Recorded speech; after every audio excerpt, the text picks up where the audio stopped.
Well, hi again, everybody, and welcome to another episode of 100 Yards of Football. This is it, folks.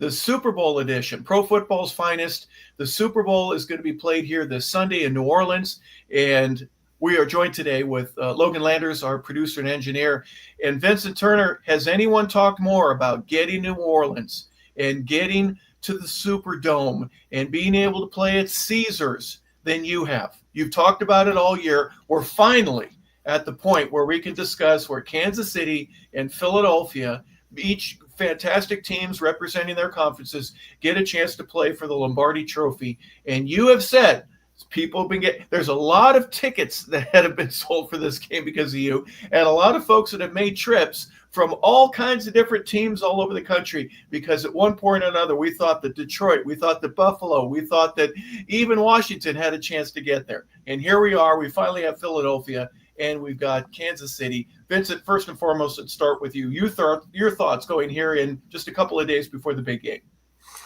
I think as growing up as a young man, the Super Bowl is what maybe the greatest event that's out there in professional sports, because just everybody seems like in the world is focused on this game. And having it in New Orleans, Hop, that you played there in your career, it's no better city than New Orleans to visit on the weekend. The food is good, the excitement. Bourbon Street is no other place. And then you got two teams who clearly was the best teams in their divisions, Philadelphia and Kansas City. And it's funny that you brought that up, because I have a little connection with the Kansas City Chiefs. I know a young man that was on their practice squad all year long, Mr. Fabian Lovett, defensive tackle out of Florida State. Didn't play not one play this year. But I'm sitting up watching somebody else on Facebook doing their interviews that's there on Radio Row. And all of a sudden I see all these Kansas City Chiefs players, and I see him like this. And then you know what he did? He gave shout outs to Olive Branch, Mississippi. And then, of course, I don't care if y'all get mad today, he gave shout outs to the 901, Memphis, Tennessee. And that right there, it doesn't get any better. And a great player that once he finished and he completes this three-peat, I would consider him the GOAT, the best has ever played the position, in Mr. Patrick Mahomes. Back to you, Mr. Harper LaBelle. Yeah, there's a lot of history on the line here, and will Philadelphia be able to thwart and stop the effort made by the Chiefs to be the first team to actually put together a three-peat? There have been a couple that have made it two in a row, but nobody's ever gone to the third. And without the history and looking back at all of the different things, we just have a game, Logan. It's just a simple game. It doesn't mean anything more than any other game, does it? It's just two teams playing each other. It just happens to be where they're the only two teams playing it the last week. What does this mean to you, Logan, going into this weekend here? You got a couple more days. The Pro Bowl's over, the Senior Bowl's over, and all football really ends at the end of this week by midnight Eastern Sunday. The season will have obviously concluded. But for you, what are some of the implications? I'll say this, Harper. Last weekend, we know we didn't have any games on, and that felt wrong. It felt like, man, what am I'm supposed to be watching a game on Saturday or Sunday, but there was nothing. And so sit back, enjoy this one, because this is the last one we're going to get for a little while. Like I said, two great teams on both sides of the ball going at it, but I'm excited for, just the atmosphere. It's always electric wherever it's played, but it's always a little bit special in New Orleans. With the fans there, with obviously just the hype of the Super Bowl, with two very ravenous fan bases. So it's going to be a great time. I'm looking forward to seeing how all these players on both these teams perform. If they can live up to the bright lights, if the Kansas City Chiefs can compete the three-peat, which Pat Riley said they can use that for marketing. He said if they get it, they can use it. So they can do that. But if Philadelphia can, come back and win this one and bring another title home to Philadelphia and have all the fans out there go crazy. But it's going to be an absolute fight, I think, with both these teams. I know we'll talk about it a little bit more, but I'm just excited for the whistles to blow, for the coins to get tossed, and for us to kick off Super Bowl 59 here in just a few short days. Yeah, and one of the great things about the Philly fans, if they do win, they won't boo the team until maybe August. Yeah, they get a reprieve. They'll get a whole month or so where they will like them, and then they'll do something goofy, and then they'll be mad, and whatever. But just think of the massive amounts of human beings and equipment that are going to be headed to New Orleans if they're not already there. If obviously the Fox crew and every camera that they've got will be at some point in that stadium and around the city. The massive amount of humanity that's coming in, and most of it isn't the average fan. That's the thing about this that is so interesting to me. Corporations buy all the tickets, the trade outs that you have in order to sponsor with the league. I know that Super Bowl tickets are a part of that. So it's really going to be more of a corporate scene in terms of inside that stadium, which, by the way, the Superdome, everyone, Vincent, you're old enough to remember the Astrodome. That was the first, the one in Houston. And it's called AstroTurf because they had glass in the ceiling and the UV rays of the sun couldn't get through. And so the grass died. And so they had to create some sort of a plastic turf, and that's how AstroTurf was invented. But the Astrodome could fit inside the Superdome. That's how big the structure of the Superdome is. Just your thoughts initially about just how many people are involved with this and how big it is from a corporate standpoint. I was fortunate to go to one Super Bowl, Super Bowl 9/11, with the Oakland Raiders playing the Tampa Bay Buccaneers. I got in on a Thursday, and on Friday I went to Radio Row, and they had everybody at the convention center there in San Diego. And I'm going to tell you, once I got to that spot, I saw so many people, so many corporate sponsors. And I was just like, man, this is a dream come true. But I started to get nervous because walking up, because I was with another radio station. I got press credentials. So I actually went to the game, and I walk inside the venue, which is the convention center. On my right, I see John Elway. First thought came to my mind, man, how in the world, think what my language was. How in the world y'all tackle this guy? He about 6'4", 6'5", neck, still in good shape. Then I walk a few feet, that's Magic Johnson, just talking. That's Deontay Jones from the New York Giants. There's a British station from London, England. Where you're asking the Super Bowl? Hey there, bloody mate. It was just something I dreamed of that I never thought I'd get to a game. And I would tell anybody that's watching today, before you leave this earth, go to a Super Bowl and just go to the festivities around it. And then Radio Row, so many people, man. So many people. I get inside the venue. I see Dre Strader, former quarterback with the Redskins. True story. He said, hey, how y'all doing? I was with my wife. He gave me a pamphlet. And it was a pamphlet that says, if you want to have a Bible study, I'm going to be at this church on Saturday. God, my witness, that Saturday, I went to this church, and they had Bible study of all the players that was there playing in the league. And Dre Strader led the prayer. Gil Bird, Reggie White, Kwame Ismail. I was just taken away. And Dre Strader did a phenomenal job. And he had so many youths there at the church that he was trying to change their lives. A lot of them were trying to get into gangs. This is a true story now. And I just said, this can't be true. And I'm always going to keep that memory in my heart and in my mind. Back to you, Mr. Harper LaBelle. Yeah, there's a big deal there. Obviously, the awards and the Bart Starr Award goes to the Christian Athlete, technically of the year. I was a part of the sponsorship. They had a one-page ad that they put out to honor Reggie the year that he won it back in 1990.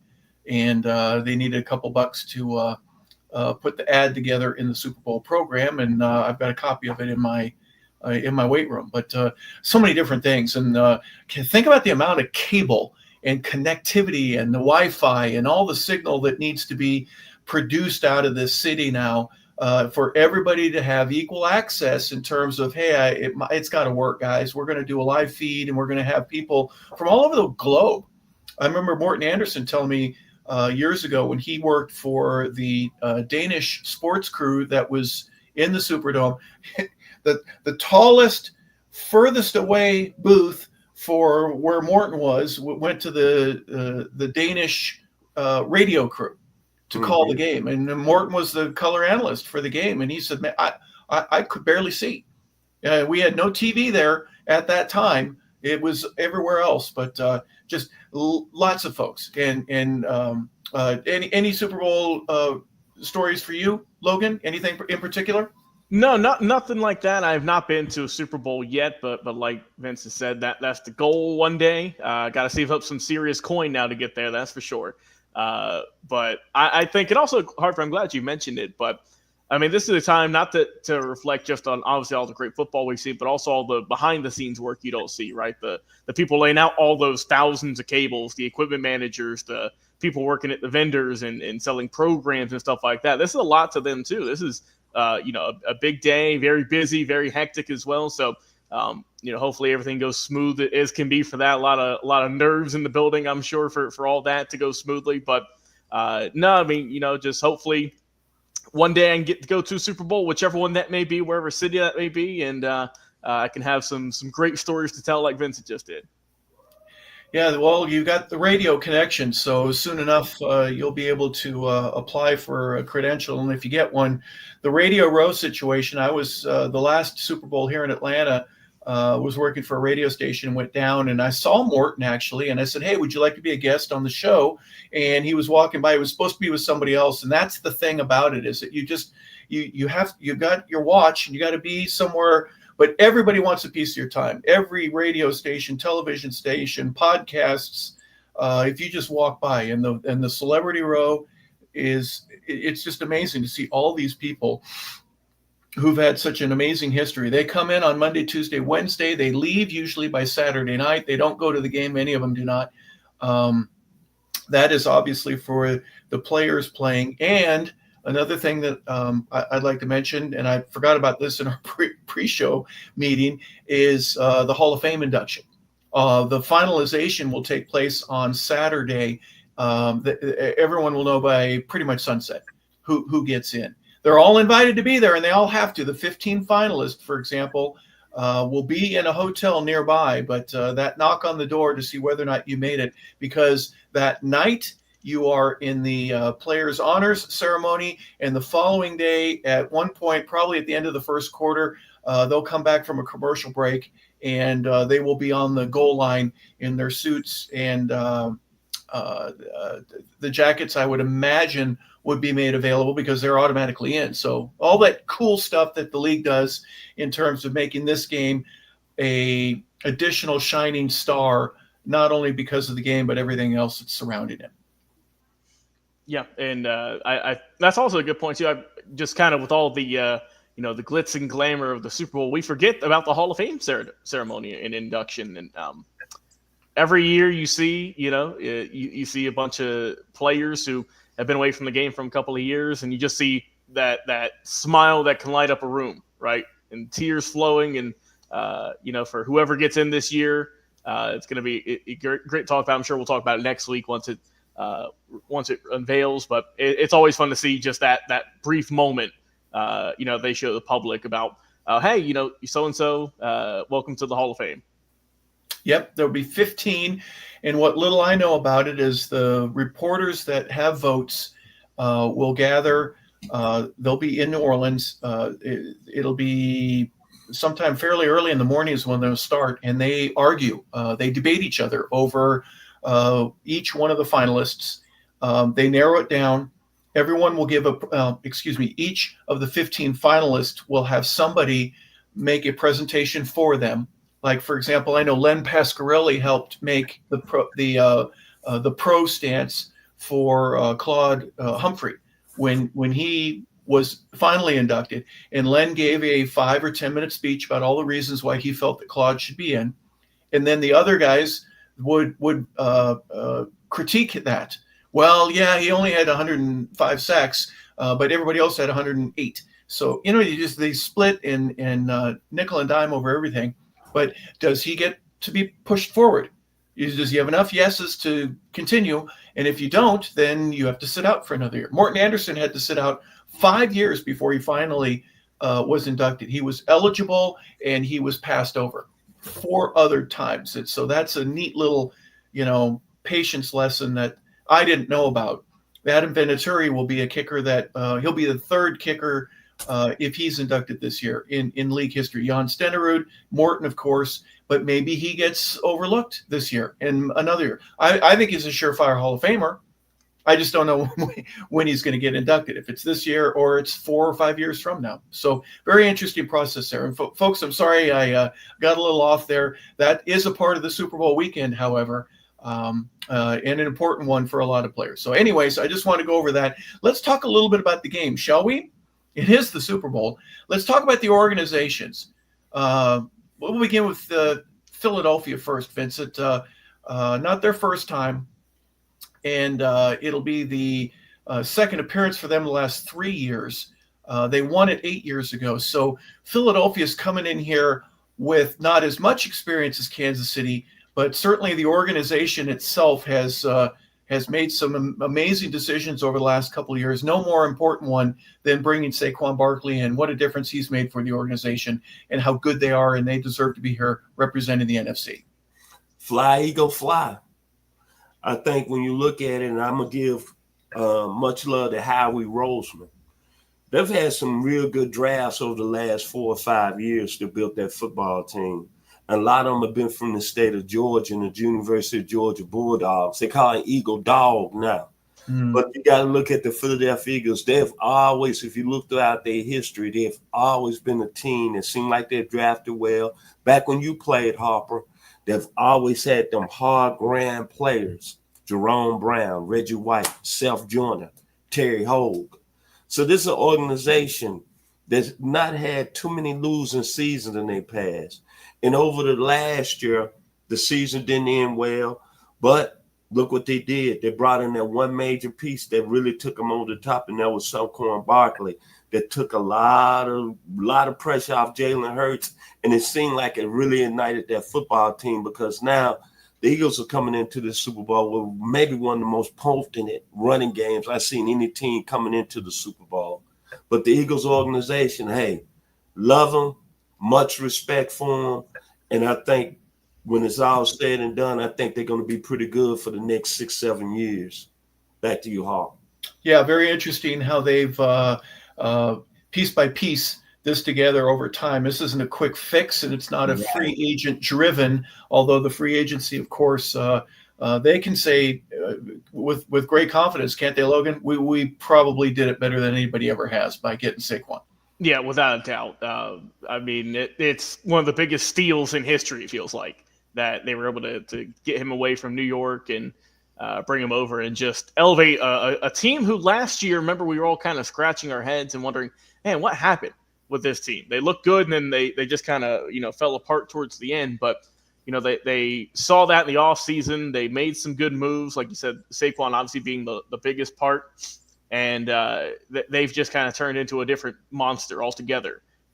It's just, and there's a reason why they represent the NFC, because they were a really good football team on both sides of the field. But also, too, I mean, like Vince has said, this is a good credit to their GM and to their scouts as well for noticing all of this talent, a lot of it from Georgia, over the last couple of years, and snatching those guys up and molding their offense and defensive, components around those players. And it's worked, and they're hoping they can bring home a Lombardi trophy because of that.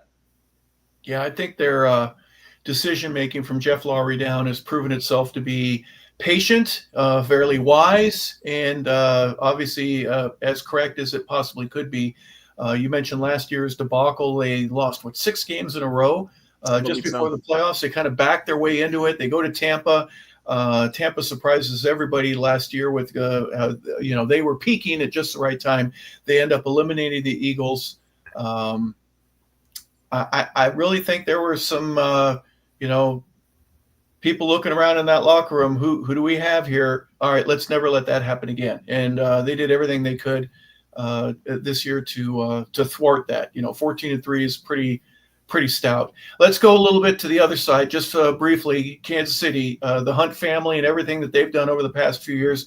What's wrong with Kansas City? Can anyone ever argue that there's a problem with the Kansas City Chiefs, at least for the last 4 or 5 years? What an amazing franchise.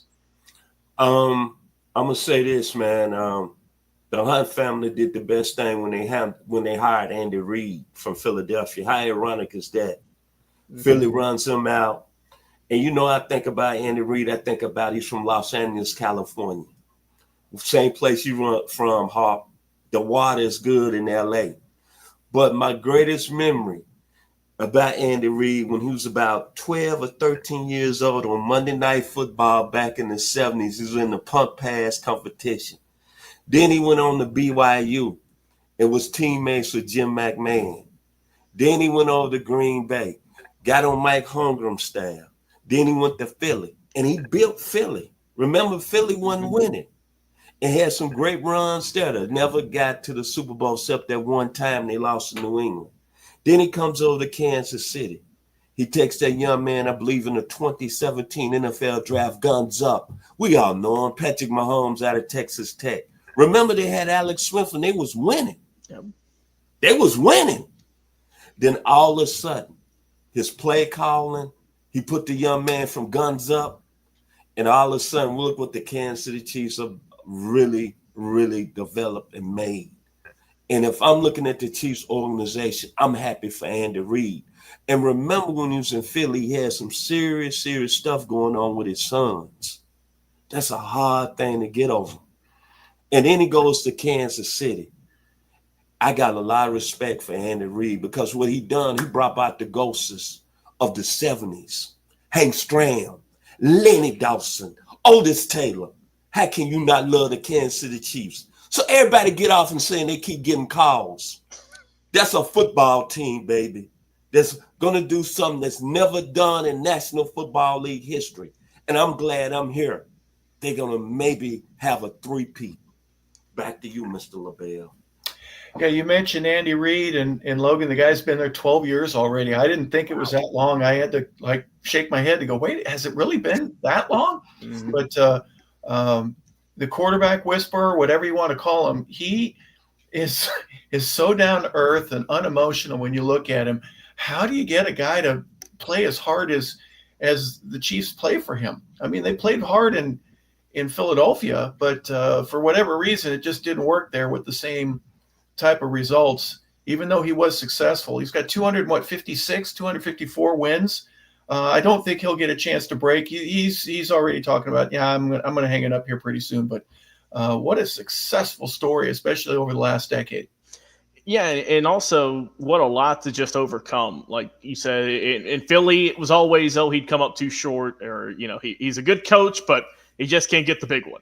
And as Vincent said, the issues that was going on with his family, had all that going on as well in his personal life. But for him to, overcome that, and like you said, blink and you miss it. 12 years later, with Kansas City, he's turned them into a dynasty, you can say, and a team who, like I said, they were winning with Alex Smith when they had him, and then when they drafted Patrick Mahomes, and I believe it was the second or third round in that year's draft, and no one really thought much of it. They just thought, oh, okay, it's a nice quarterback to draft here, and he's turned out to be the face of the franchise, and one of the best quarterbacks of all time in just such a short amount.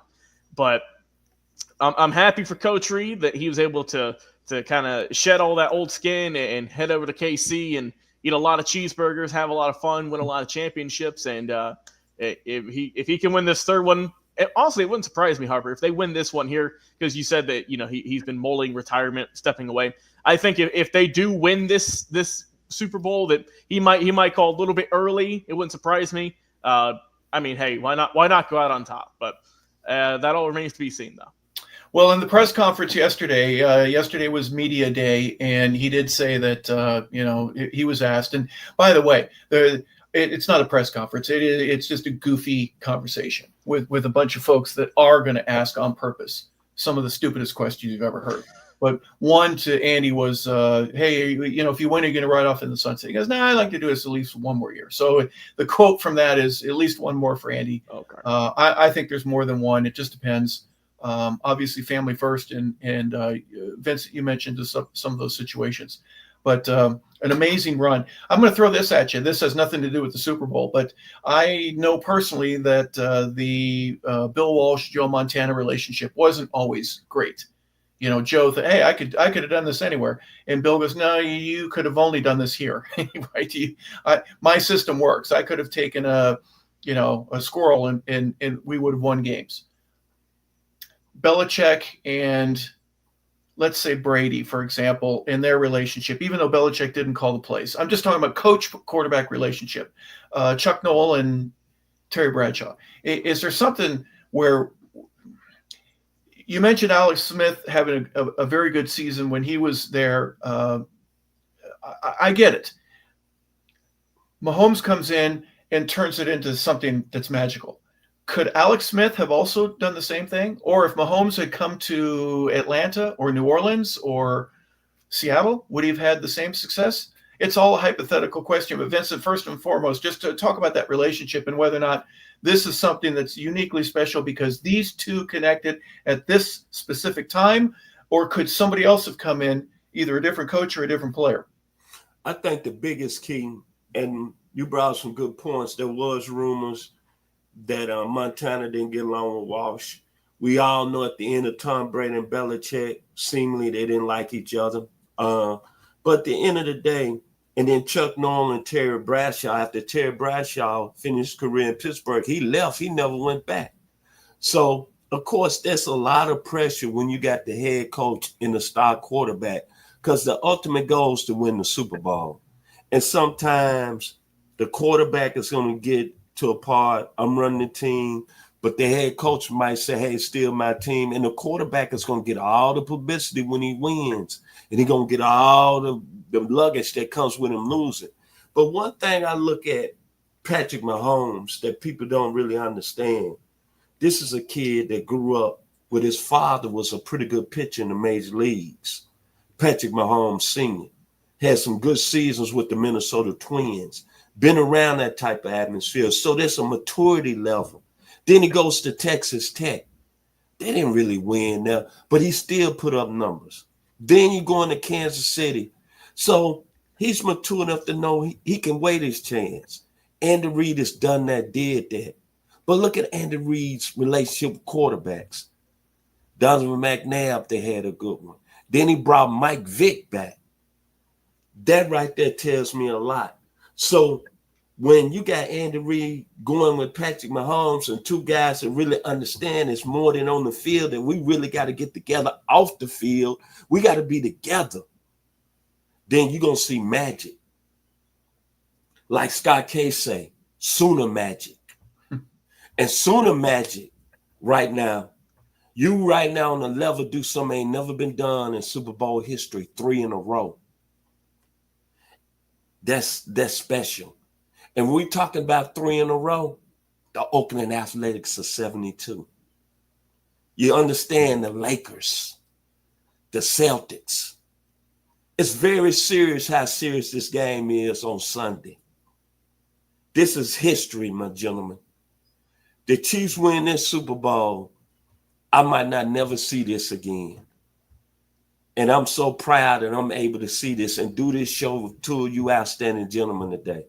Think about that. It's never been a team that's three-peated. It's all about the head coach and the quarterback. Hopper, you played the game. You know how serious they got to be on the same level? And that's what greatness is, in my opinion. But I'm just a guy, a fan, a guy trying to follow my dream. And hopefully one day, after Sunday, I want to see greatness. I'm sorry out there, but I want to see greatness. Back to you, Harp. You know, it's interesting. You mentioned some of the relationships with Donovan McNabb, let's say, with Alex Smith. You talked about, obviously, with Mahomes. But remember, well, at least I know that when I was in Green Bay, it was just for training camp. And Andy Reid was jawing back and forth with Brett. And Brett's a different dude now in a great way. I mean, he didn't look at defenses the same way. And Andy had to kind of teach him about, look, when the safety comes up, you're going to only have one guy deep, and you may want to hit that post. Where Brett wasn't really going to think, it doesn't matter where a guy is, I'm going to get the ball to him. But just understanding the scheme, the technology, the language, and the ability to understand what the defense was doing and explaining that in a way where it made sense for a guy like Brett Favre. So the quarterback whisperer is really a genuine thing. And his relationship, he doesn't get upset about anything. I remember, Holmgren would scream at us. He'd get mad. Andy didn't need to do that. And in Philadelphia, they called him Red. That was his nickname because of his hair color, and they loved him. Absolutely loved the guy. Wasn't perfect, but they loved him, and they played hard for him. Logan, your thoughts first and foremost. Andy Reid, the relationship with quarterbacks and all that. I didn't want to take too much of the wind out of the sails, but that was something that I thought of. Yeah, I mean, he's always been surrounded by good quality quarterbacks, it feels like, right? I mean, throughout pretty much his entire tenure as a coach in the league, and from his work, back in Green Bay, like you mentioned, to Philadelphia, where he had a litany of top tier quarterbacks, to now Kansas City. I mean, he might have, he's got a special one now. He's got a special quarterback, but like you said, I don't know if you could have put Mahomes rather in a different scenario, in a different team, if it would have worked, if it would have been this dominant. I don't know if you put him in Atlanta. When I'm assuming that's when Dan Quinn was the coach at the time, if that would have worked when he got drafted. I don't know if you put him out in, LA, or if you put him in Cincinnati, or if you put him Minnesota, anywhere else. I don't know if it would have worked to this effect, because like I said, it's that special relationship you build over years. And Coach Reid, and also, the rest of the coaching staff as well that's been there throughout this time, they've found ways to take a kid out of Texas Tech and promote him and teach him about how to play the game the right way, obviously, and to shine a very bright light on his amazing talent with the football, of throwing it, and all the magic wizard-like things he can do with throwing underhand, throwing like a baseball like his dad did. So, I think that, I'm glad that Coach Reid's finally getting his flowers now. And obviously Patrick is a great quarterback and everything, but it's nice to see Andy, after going through some ups and downs, that he's getting some love now. Rightfully so. He's done a lot of great work in the league, and obviously he's doing something super special here in KC. Yeah, there's a point to be said about not overcoaching or changing somebody. Patrick Mahomes is a very unique release. His arm almost comes across his body a little bit more than most righties. Steve Young used to come across his body. But you mentioned the overhand, the underhand, the throws behind his ears, the behind his back throws, all the funny things that he does every now and then. Isn't it great that Andy didn't change the weaknesses and try to turn them into strengths? He made his strengths even stronger. His ability to run on the fly and his ability to change direction, be able to throw across his body. Okay, that's what you do well.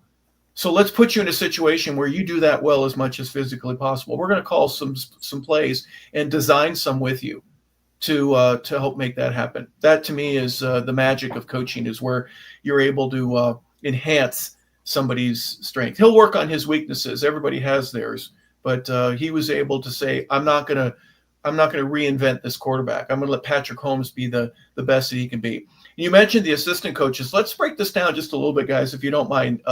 You don't have to pick an opposite side, but instead of both doing the same, let's look at and by the way, I want to say thank you to Andy Heck and congratulations to you. Played with Andy. It was his rookie year in '89. He had a 12-year career as a tackle.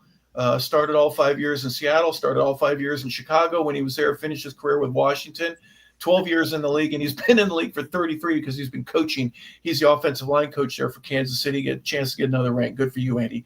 But Matt Nagy, offensive coordinator with Kansas City. Who's Matt Nagy? I've heard that name before. Yeah, he was the coach of the Bears. He was head coach there. After he gets let go, comes back to Kansas City for a second time, reunited with Patrick, and now he's won a couple of Super Bowls. Matt Nagy goes against Vic Fangio. Fangio's been in the league for 38 years, 25 as a coordinator. Talk either about that relationship between Kansas City's offense versus Philadelphia's defense, or one of you pick the side where you get to talk about Steve Spagnuolo, the defensive coordinator, and he's going against literally Kellen Moore, the offensive coordinator there with Philadelphia. Vincent, I'll start with you. Well, who do you want to pick and why? Matt Nagy. There you go. Let's do it. Hey, was the coach of the Bears, had some early success, then the rails fell off, and a lot of people in the National Football League said, well, he should have never got the job. He shouldn't have done that. But Andy Reid knew what Matt Nagy could do because he had him as a assistant before, brought him back. Now what he's done.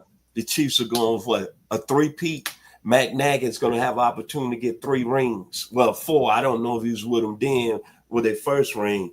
But I think the scheme that he really schemes up for Patrick Mahomes is very nice. And think about this, gentlemen. Kansas City's had a lot of injuries on the offense this year, and they've still been able to win. That's saying a lot to me about you being able to bring players in. They brought DeAndre Hopkins in, 12th game? And they still winning. Matt Nagy, to me, he wins this Super Bowl here with the Chiefs. He should be up for another head coaching job. I love him. I ain't going to tell you no lie. I love Matt Nagy. All you got to do is look at the facts. Look at the receipts. Back-to-back Super Bowls, going for a three-peat. Back to you, Hawk. Vincent, they're 16th in offense. Well, they're average. They're middle of the pack. They're 14th in passing with the best guy in the league that everybody says, I want this quarterback. I want to have him. They're 22nd in rushing. How are they going to be able to move against the number 1 defense and Vic Fangio's ability to get to the passer? What does Kansas City have to be able to do on Sunday? Well, to answer your questions, those are some good stats that you brought up. But the thing I look at it is that me and Ronnie Keebler always has this. They're in the Super Bowl. And when it's time to make plays, they make plays. But I'm going to tell you this. What I like about this game here against Vic, my man, Fangio, the Chiefs have never been healthy at the receiver spot. They're healthy going into this game. DeAndre Hopkins, even though he came over, but Hollywood Brown is healthy. You know what that means? Speed in the slot. Xavier Worthy, since you bringing up stats, Mr. Hop, what did Mr. Worthy do against Buffalo? He averaged, about 20 yards a catch? 88 yards in that game? He was getting deep, as we say in the hood. So I'm liking what Kansas City is bringing to the table because they're healthy. Don't look crazy, Logan, because you know I'm telling the truth. See, Kansas City has not been healthy this year. And then I'm going to tell you what I really like. When the game was on the line against Buffalo, Patrick Mahomes, he did have 2 rushing touchdowns, right? And we don't see him make plays with his legs. But he made 2 big plays in that game, in the championship game. So I understand the stats, but we're going to throw the stats out.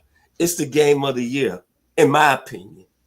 So I'm taking that matchup all day because you know why? I listened to somebody today on another radio show, and he brought up an interesting point about Vic Fangio. Excuse me, I don't mean to butcher his name. But this gentleman, we just did a nice video on him on Monday morning. And he said one thing that Philly likes to play, too high safety. Hop, you know what I'm talking about, too high safety. That means you don't want to get beat deep. Hollywood Brown going to be very important in the slot because I'm looking over there in the secondary for Philly, and I don't see nobody that can guard him. Back to you, Hop. Yeah, well, for me, it's next man up when these guys get hurt, right? Hollywood Brown or Juju, right? Or any of these guys. I forgot about him. Yeah, we haven't talked about Juju. Yeah. Kareem Hunt coming in for Pacheco and Pacheco coming in for whoever it was before that. I mean, it is next man up. If Kelsey doesn't make a catch, someone else is going to. And that's the thing about it that Kansas City, even though their numbers aren't top 10 offensively this whole year, 15 wins is. 15. Thank you. That's top 1. So a lot of different things that are going to take place. And if you have two high safeties, I'm going to be watching cover or drag routes and deep crosses all day long.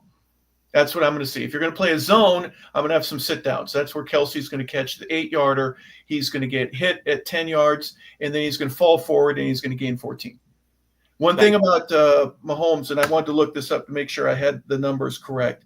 They're called quick passes. When you get rid of the ball, you get it, and you get it out of your hand. He's 83% completing quick passes this year, which is amazing. And in the playoffs, he is averaging 9 carries per game in the playoff games that he's been in, and 7 of those go for first downs. So he doesn't want to run, but he will, and that's the part that how do you defend for that on top of everything else? But if you've got the number 1 defense in the league, and you can put pressure on the quarterback like Philadelphia can without having to blitz, that's something that what a great matchup that's going to be. Logan, do you want to take the other side? Do you want to look at Kellen Moore and Steve Spagnuolo? Yeah, let's do it. So with Kellen Moore, he's been one of the young hotshot coordinators over the last couple of years. That's a guy you know very well, did some work out there in Dallas. And a guy who is primed, it looks like, to maybe be the next head coach. Might be this year. I know New Orleans still has an opening. There's ties there, but we'll see. But what he's been able to do with this team, I mean, it seems pretty easy on paper, right, with all the talent you got in Philadelphia, but he's been able to make it work, right, turn them into a powerhouse on the run, and I think elevate Jalen Hurts and say, look, we can take a step back here. Kellen Moore, of course, doing some good work in his career, but saying, all right, let's take a step back here, Jalen. Let's just hand the rock off to Saquon. You don't have to be Superman. You don't have to throw the ball 40 times a day for us to get these wins. You can throw it 25. You can throw it maybe 30 or sometimes even less than 20, and we'll still get a win. So I think that he's done a great job on that offense. And for the defense over there with KC, talking about with Steve Spagnuolo, a quote just from Trent McDuffie, I think says it all. He says he's the glue for this whole thing. I mean, he is the main guy in charge, the way that he's been able to just obviously, look, championships, they speak for themselves. He's gotten, I think, 4, which is the most by any coordinator in the league. So he knows what to do with this defense. He's molded this team. Like I said, if they got injuries, it doesn't really matter to him because they've been able to piece their team together to get them wins and to make them just a threat on defense. We always talk about with KC, you got Mahomes, you got Kelsey, so on and so forth. But the reason they won the Super Bowl last year and the big reason they could win it this year is that defense. They have some absolute just studs over there. And that's credit to Spagnuolo for getting them in the right place, for calling the correct plays. And, he's just a visionary on the sidelines, and he can definitely help change the game too. But I do want to mention one stat about Vic Fangio that I had seen that I can't let go to waste, guys. Patrick Mahomes is 8-0 against Vic Fangio in his career. He has not lost a game with Fangio on the sidelines. Of course, those being, when Fangio, a lot of them coming when he was head coach with Denver a couple of years ago, but also he's beat the Eagles a couple times. So that is, he's perfect. So Fangio's defense has not been able to stop him yet. So if he does on Sunday, it'll be the first time. It'll be the first. Yeah, absolutely. Well, the first is, you mentioned Spagnuolo, 2 Super Bowl championships with the Giants when he was there as a coordinator, and then 2 obviously here now in the last couple of years. He's like the Peyton Manning guy to me, in terms of just a relation with the player, in terms of a coach. He is just always moving, doing something, talking to somebody.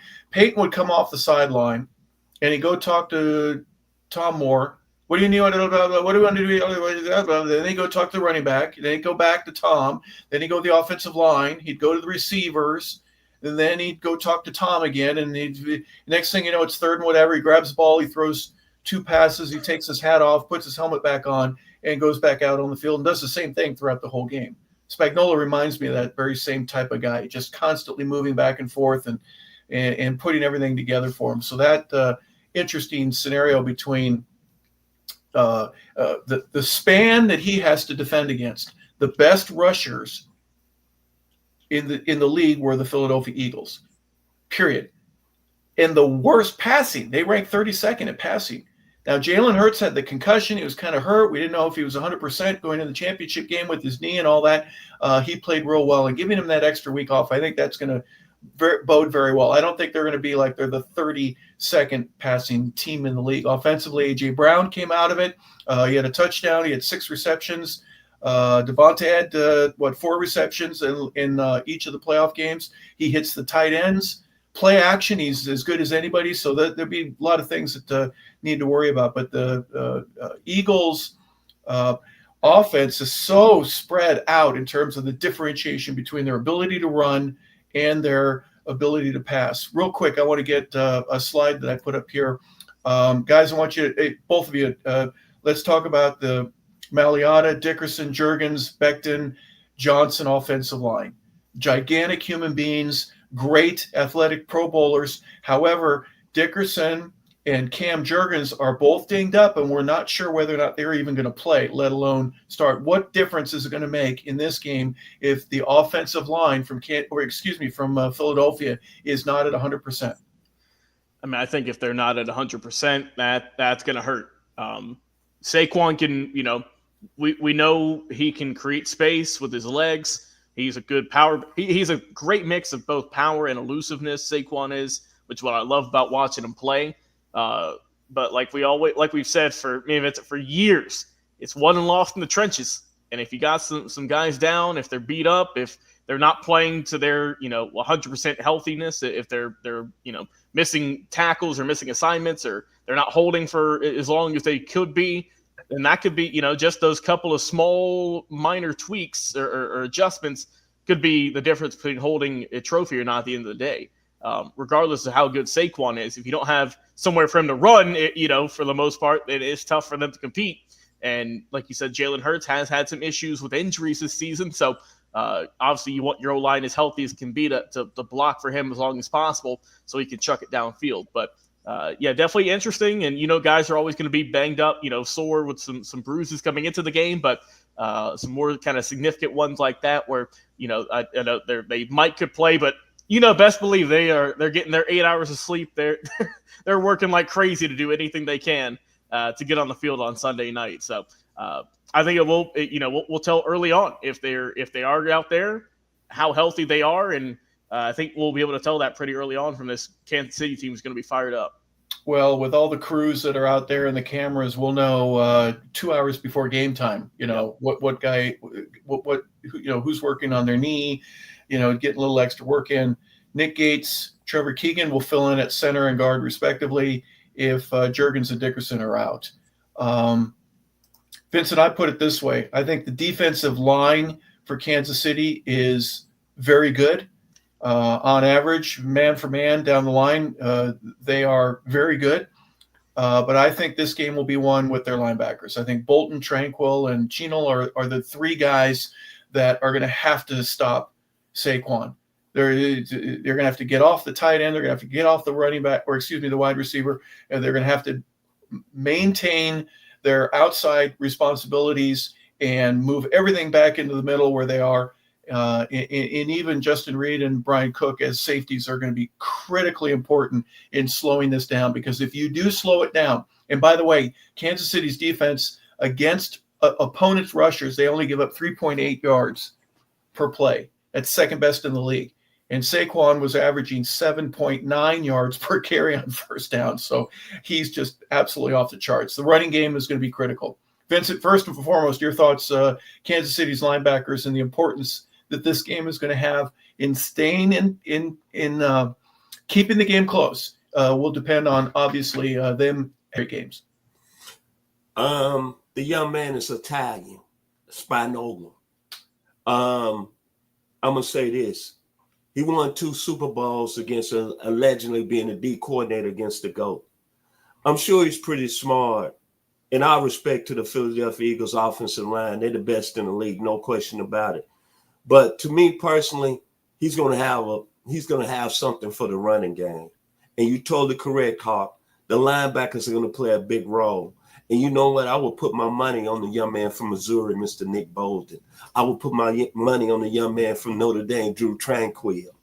And the young man, Leon, what's his last name? I don't want to butcher it. Chaney from Wisconsin. Chanel. Yeah. Chanel. They'll play very well.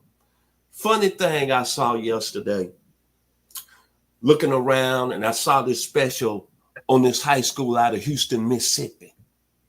And they was talking about how they going to watch the game and how these young men, in their opinion, is the best D tackle in the game right now.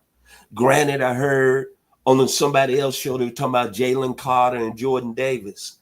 But that young man out of Mississippi State, if you don't think he's going to be ready to play tomorrow and play a big role in the game on Sunday, Mr. Chris Jones, then, hey, I don't know what you're looking at. I had no way, no shape. I think the Kansas City Chiefs are going to let Saquon Barkley run for 200 yards and have 60, 70-yard touchdown runs. I do not see that. To me, personally, they're going to sell out and stop the run. It's going to be what's the stat you just brought up, Hawk? The Eagles 32 from 32nd in passing, right? Yes. That's where they're going to have to win the football game to me through the air with Jalen Hurts making passes to Devontae Smith and A.J. Brown. They're just me. Too good of a team, been there before, seen a lot of things, the best D coordinator in the game. No way they're going to let Saquon Barkley control their game and dominate. Back to you, Hawk. Well, Washington said that, and so has everybody else that has played the Eagles so far this year. Yeah, we're not going to let him beat us, and next thing you know, they're looking at him, and their scoreboard has more points than my scoreboard does. So be very interesting to see that. What are we missing, Logan? What have we not? Because I do want to. You said, and this is kind of funny, and I want to talk about Super Bowl commercials in just a second. But before we do, let's talk a little bit, Logan. What have I missed? I mean, I think that, looking at both these teams, let's just go Philly first and foremost. The Georgia influence has helped them out tremendously. The Philadelphia Bulldogs, Bulldog Eagles, whatever you want to call them, whatever moniker that the media's given them. But the thing is, though, they came to play. It's not just a catchy nickname. Jalen Carter's obviously done a lot of good work. Nakobe Dean, he did great for them this season and whatnot. But I like, the young man they drafted this past year, Cooper DeJean, Quinyon Mitchell. They've done some good work in their secondary. So I think that Philadelphia, they've got that good team there, obviously on defense. And Harper, you got probably the stat of the day. They're 32nd in passing offense. And if you're KC, plan's pretty simple. You try to negate the run as much as you can and have Jalen Hurts beat you with his arm. It's as simple as that. Have him toss it out to A.J. Brown, Devontae Smith, whoever it may be, Dallas Goedert, so on and so forth, and see what he can do. And for KC, like you said, they've got just an absolute unit with Nick Bolton, Drew Tranquill at their linebacking spots. I like, Leo Chanel, kind of a hidden gem that you don't hear a whole lot of talk about. Chris Jones, their big bruiser up there. And also George Karlaftis, the guy who got 8 sacks on the year, I believe, who has just been an absolute unit. He's been so good since they drafted him a couple of seasons ago. Mm-hmm. And someone I don't think gets a whole lot of love, but he really should. And we know on KC, their offense, Patrick Mahomes can make anyone look good, obviously. He's been through a lot of wide receivers. A lot of guys done left, got a lot of money elsewhere. Some came back in Juju, but hey, it works nonetheless. And like I said, throughout the rest of these playoffs, I mean, the stats might not be as eye-popping as years before, but in the bright lights, you got to look out for that connection that's been so lethal for many AFC West teams and AFC opponents, and that's, of course, Mahomes to Kelsey in that tremendous just role they have together, how they play off each other, and just the amount of points and touchdowns and yards they've gotten over the years. And it only gets better in the playoffs, I think. So that's just a lot to look out for. But we got some stacked teams going against each other. You can go tit for tat for each player. Well, speaking of looking good and what to look for, you mentioned the bright lights and spending a lot of money. They will be spending a fortune to put together commercials for this game. If there's any one event that people look forward to seeing these new commercials as much as the Super Bowl, I'd like to know what it is. I just haven't seen it. So the Clydesdales, the frogs from Bud Light, the Budweiser, the generational, the first one, the Apple computer, what would they call that? The 1984 commercial that they did. Is there anything in particular that you'll be looking forward to? Do you actually spend more time telling your neighbor that you're watching the game with to shut up for the commercials this year than you will during the game? Vincent, start with you. You got a smile on your face. Obviously, I've hit a note there. I think the amount of money and the ability to reach 1 to 200 million people, and maybe even more worldwide. I think, getting your message out as a company and doing so in a manner where people remember it, critically important. When you look at the commercials, it's now it's more hype than it's ever been over the last few years. And to me, the commercials brought the female element in the game, because after the commercials, if you go to social media, it's a lot of females. Oh, I voted such and such number one. Oh, girl, did you see what's so fine? Oh, girl, did you see that? Did you see the Doritos commercial? That's the enjoyment I get out of. That's why it's so special. And you don't want to, when it comes to a commercial or breaking the game, don't run to the Frigidaire or run to the kitchen and get something quick to eat, because you might miss something. But that's what I really enjoy. It's really brought the female element into the game, having them commercials. And those commercials be at a high level. And then having all the actors, former players doing it, I think that's special. Back to you, Hawk. Yeah, the fact that you can have a little bit of fun and have people remember your company, there's a little bit of magic that goes with that. But if it's an effective commercial and all that, the GoDaddy ones where the spaghetti strap would always pop on the girl's top or something like that. I don't remember what the commercial was. I just remember GoDaddy, and I do because of that. So I guess a lot of ways, whether it be something that you're going to drive, something you're going to drink or eat, or whatever the product is, your ability to impact and have a great ad and have one that people remember and talk about the next day. While Vincent is checking all the ladies out on their social media, that's a critical part of it. Logan, what about you? Yeah, I mean, I think that this feels like the only event, a sporting event you talk about where like, oh, I can't wait for the commercials. You don't hear that for the World Series. You don't hear that for the NBA Finals. You hear it, you don't hear it for the Stanley Cup. You just hear it for the Super Bowl, because just the amount of money that they have to put into just a quick 30-second ad is only getting higher and higher. It's in the millions for sure. Well, like you said, whenever you watch these, and look, I'll watch the commercials, obviously, but I'm not one of those to, unless it's like a product I like, or, like a Doritos or something like that. If it's one I don't really care for, I'm like, all right, I'll just go through it and watch it later maybe. But I'll sit through and watch them, and some I think will probably be good. Usually the like I said, the Clydesdales are always a classic. I like those. I think I saw that either Bud Light or Coors Light is going to do a take on the "What's Up" commercial they did back in the '90s. So they might be revamping that with something else. But I always like to watch those, and also just the ones you make you just, man, what were y'all thinking here? You spent all this money on this. I mean, there's been a lot. As many good commercials as you can think of. There's been, I don't know about equally, but there's been some pretty rough ones over the years too. But I mean, obviously, the main ones that are advertising a lot of snack foods, a lot of beverages, whether it be alcoholic or not. But those seem to be kind of the main ones, because hey, you're watching the game. Oh, I definitely can go get a Bud Light, or let me go get those pizza rolls real quick. Let me get those DoorDash to me, and that's what they want. And it's not like they just play them for the Super Bowl. They play them for months on end. Because, hey, if I spent that amount of money, I'm playing this thing for pretty much the rest of the year, too. I know that much. Well, I know this for sure, and I'm going to raise my hand and be guilty. I'm kind of semi-Siskel and Ebert and evil, crazy college professor, to where I grade them. That one's better than this one, and I like that. And there are times where I shake my head. You just wasted $7 million. You just threw $7 million away because you didn't reach me with that ad. And I'll catch myself being very, in a beauty contest, trying to figure out who's going to win the gold, silver, bronze medal for the best commercial. So maybe I'm the only one that does that. It's just one of the ways that I look at it, and all for fun. And speaking of fun, how about prop bets? Have either of you made a prop bet? And if so, tell us a little bit about what that was. Not me. Never done that. But Okay. I like how they have certain prop bets. It's kind of crazy to me, but it's entertainment. So I enjoy just listening to some of the prop bets out there.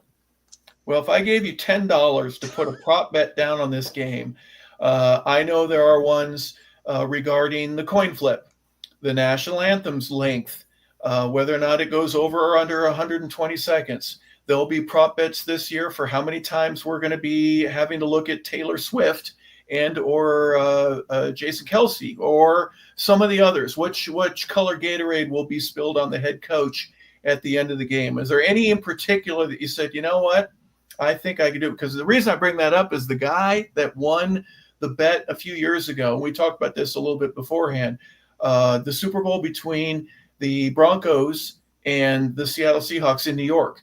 And the first score of the game was a safety. There was a bad snap. It went over Peyton's head. Next thing you know, he lands on the ball in the end zone and safety for Seattle. Some guy won a ton of money because he put a couple bucks down on the first score of the game was going to be that. And the odds against it were so incredibly high that he just decided, I'm going to waste $5 or $10, whatever it was. Is there anything in particular, Vincent, we'll start with you, that you would bet on had I given you the $10 before the game?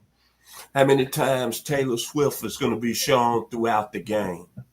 Well, I think the over-under is 6. Which would you take, the over or the under on that? I take the over.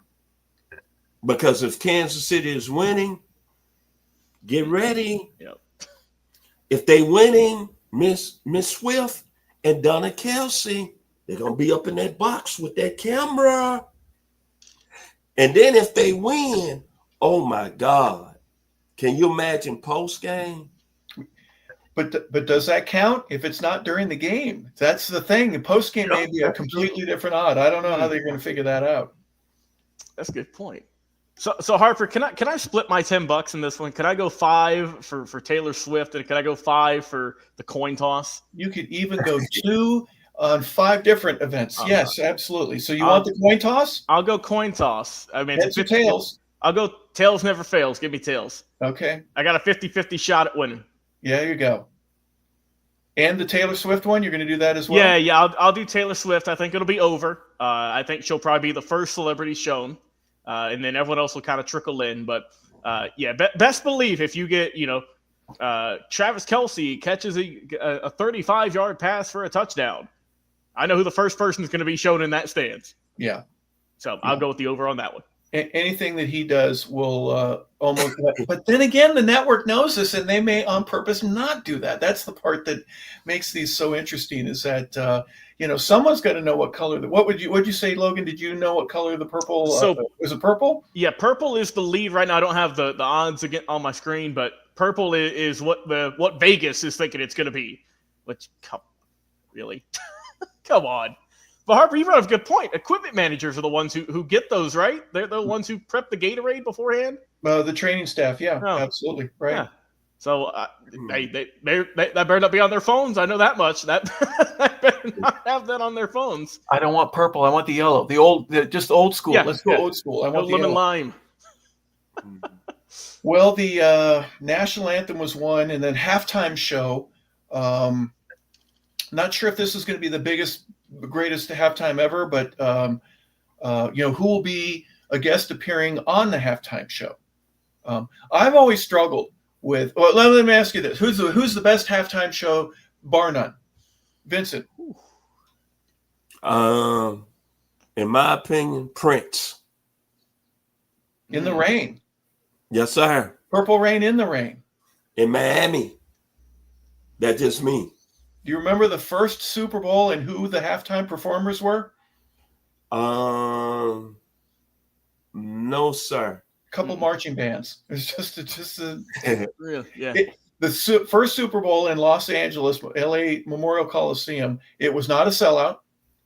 You get room for about 90,000 fans. They had about 75, so it was not packed.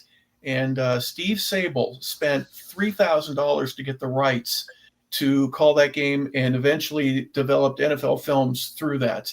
But just a couple of local marching bands that were playing in that. And then so Prince was your best. Michael, Up with People. I think there was a halftime show early on with Up with People. Obviously, we've had Janet and wardrobe malfunctions and everything else in between. So that give me another one that you remember out of the blue. YouTube. Oh yeah, how about that? Yeah. And everyone was Bono. When they scrolled all the names of the victims of 9/11, that they wanted to honor them with that. Logan, you wouldn't remember the early Up with People. I'm trying to think of some of the other celebrities. Diana Ross. Yep. Who's yours? For me, recent memory, the one they did in 22 with Dr. Dre and Snoop Dogg out in California. I thought that one was fun. But one of the earlier ones I can remember was the Rolling Stones. They had theirs back in, I think, 05, 06. I thought that was a good show there. Yep. Stones, Petty, Springsteen, The Who, Vincent, you mentioned, U2. Here in Atlanta, when I went back in '94, it was a country western. Tanya Tucker was the one of the many that got to play in that. And the thing about it, which is really interesting, is because you get all these. They're not dancers, but they're the fans, Right? You know? And a lot of them will do now. They're all choreographed to where they've got stunts and flashlights and whatever that they you got to bring in a bunch of people. They got to be shipped in. They got to have parking, and then they got to leave. Mm-hmm. They're not invited to stay to the game. It's just a very interesting phenomenon how you do this, and it's a 45-minute block of time that is pretty amazing. Pepsi spent a fortune to put that together. All right, guys, we've reached about the time where it's we got to come down with who's going to win and why. Let's start with you, Logan. Who's going to win? What if you can predict a score for me? Go ahead and dare to be great and do so. Otherwise, just give me your final thoughts. Final thoughts as well as final score for this one in our last NFL game of the 24-25 season. Going into these playoffs, I thought I picked against the Chiefs the first couple of weeks, and that didn't work out great for me. Yeah. I thought that Philadelphia would have a good run. I proved to be right with that. They made it here, so I'm 50-50 right now. But for me, I can't go against them anymore. Or maybe if I do, it'll jinx them. I don't know. But I'll go with the Kansas City Chiefs, getting that three-peat, getting all the nice merchandise, and it's just further cementing them as a dynasty. Putting Patrick Mahomes just kicking down the front doors of the Hall of Fame. Andy Reid getting that stamp of approval as well from his fellow peers for another job well done. And I think the reason they will win this upcoming game is I think their defense is just phenomenal. And if the issues on the O-line persist, if the injuries are there, if they're not playing 100%, and especially if Saquon Barkley can't get anything going early, it can't be too late, then that would cause some issues. But for a final score, I want this game to be close, but I do think it will be a little lower scoring than some games. But I'll go with the final score in this one. Kansas City Chiefs getting the win. I'll go 21-17. My final score, lower scoring game, but it's two really good defenses going at it. Yeah, I would agree with the lower or taking the under just because the defensive prowess that you have for both these organizations and how good they are. Vincent, your thoughts? Man, the Super Bowl is where it's at, man. Excitement. Every household is going to be watching it. And you think about all the games that all the great players have played in that's really built their legacy. And I go back and I thought about this last night, and I'm not going to get long-winded, but I think about when Joe Namath held that hand up and guaranteed, and how greatness followed him on Broadway. Then I think about Lenny Dawson as a 10-year-old, throwing that out to Otis Taylor from Prairie View University, taking it down the sideline. And then Bob Greasy leading his team to an undefeated season. Help me out, Hawk. Then crying like a baby when Jim O'Brien kicked that field goal to beat the Dallas Cowboys. So many great memories. Lynn Swann, his performance against Dallas. But I tell you this. I know everybody talks about Tom Brady being the GOAT, and It's no question about it. He's got what, 7 rings. Mm-hmm. But if this guy wins the three-peat, there's been no better football player under center, in my opinion, has played in the National Football League than Patrick Mahomes. Guns up, Texas Tech, and think about this, gentlemen. He's still only 29 years old. So that's going to be a lot more coming his way if he's under center. I'm going with the Kansas City Chiefs because I want to see greatness. I think they got the best player in the game. I think he wills his team to victories, and that's what you're supposed to do. When you get on this stage, ain't about doing no more talking, ain't about what the stats are. It's about, can you will your team to victory? Bob Greasy, Len Dawson, Snake the Stabler, Doug Williams. To you, Mr. Harper LaBelle. Well, there's 2 players in the history of the game, that quarterback, that have participated in 5 Super Bowls.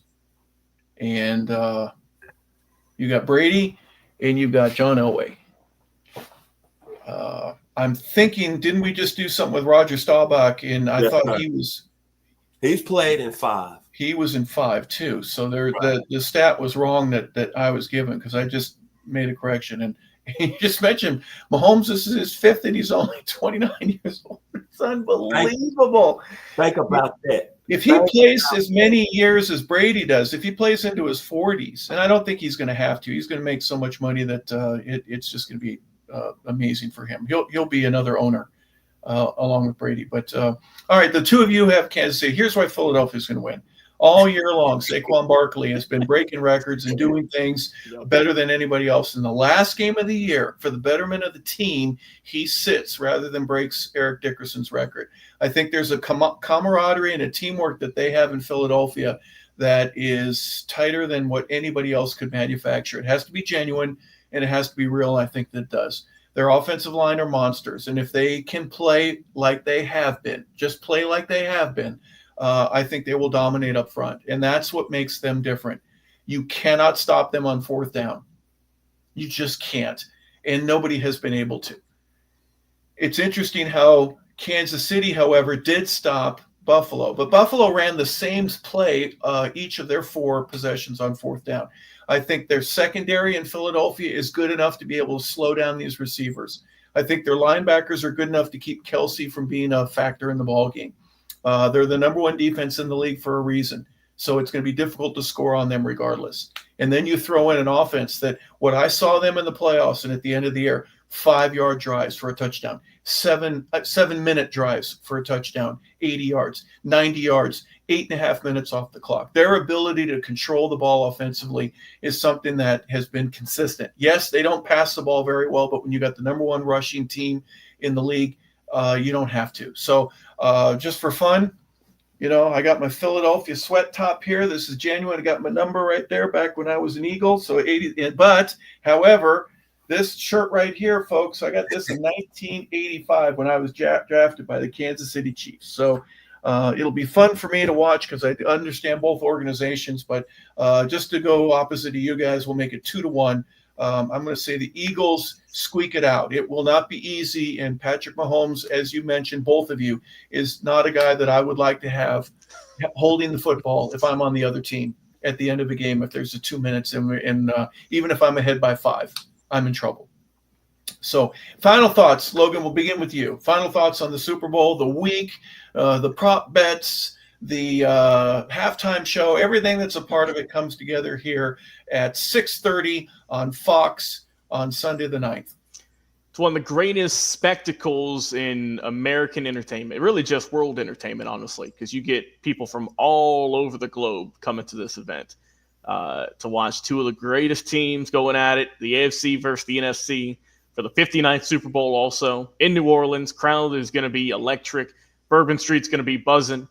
A lot of people are going to be buzzing as well, but it's going to be a good time. I think it's going to be a slugfest. I'm hoping for a good game. Obviously, you never want to, overhype a game and it's just a letdown. But I don't think these 2 teams are going to have that happen. They have too much pride in themselves and their cities, their teams, to have that happen, to get blown out like that. I'll watch some commercials, watch the halftime show. Have a good time, and like I said, wherever you're at enjoying this game, just stay safe and enjoy the game responsibly. It's going to be a fun game, though. Looking forward to it to cap off this season, and job well done.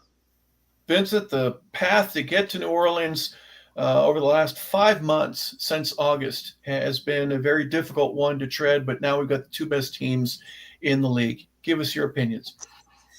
Okay, Philadelphia is coming from Philly. All right, they coming with Jalen Hurts and Saquon Barkley. Kansas City is coming from Kansas City, where the best barbecue is, some people say, in the country. All right, with Patrick Mahomes. But like the great Marvin Gaye, let's get it on! Back to you, Hawk. Barbecue versus Philly cheesesteaks. There you go. Does anyone lose with that? Absolutely not. Well, their waistline will lose. Well, folks, we've had a fun time talking about this coming Super Bowl 59. It's going to be taking place, as we just mentioned a moment ago, this Sunday on Fox at 6:30, and we'll be watching, and we hope that you will be as well. But we want to thank you for watching us. We appreciate it, and we're very grateful. So we want to thank you for tuning into our last regular season episodes of our NFL edition. This is our special Super Bowl show that we have here coming up for Kansas City and for Philadelphia. So for Logan Landers, our producer and engineer, and for Vincent Turner, our co-host and founder of 100 Yards of Football, thank you for watching, everybody. Have a fantastic day.